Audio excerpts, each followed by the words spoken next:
Bonjour à tous, une nouvelle vidéo concernant l'espace membre. Cette fois-ci, ce tutoriel traitera des transactions a posteriori, comment on enregistre une transaction a posteriori.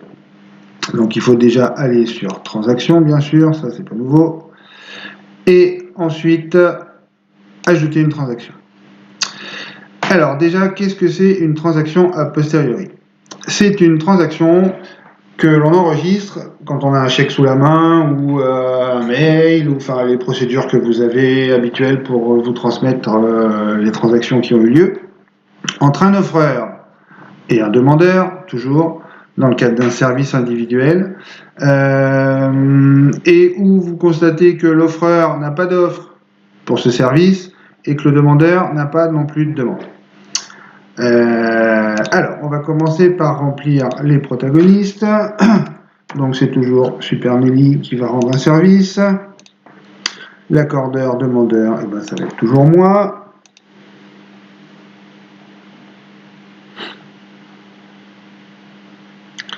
Allez. Hop, voilà, on y est. On y est. Alors, la situation. Mettons par exemple, je discute avec Nelly et je lui dis que je suis embêté parce que je dois partir en province pour un truc super important et que samedi c'est pas de bol, mais j'attends ma machine à laver et que j'en ai vraiment besoin parce que l'autre elle est cassée. Et là, Nelly me dit, eh ben écoute, si tu veux, moi je vais attendre ta machine à laver, je fais rien ce week-end, pas de problème. Donc vous avez un chèque temps où il est enregistré garde de maison, par exemple. Et vous regardez, donc comme je disais, on cherche d'abord par l'offre. Et là, vous voyez que Nelly, elle n'a rien. Alors si, elle garde des enfants, elle garde des animaux, mais c'est pas ça. Bon, alors, vous vous dites peut-être que Pierre a fait une demande. Et vous allez voir dans ces demandes, et dans ces demandes, il n'y a rien. Ah, ben s'il n'y a ni offre ni demande, c'est qu'il s'agit d'une transaction a posteriori.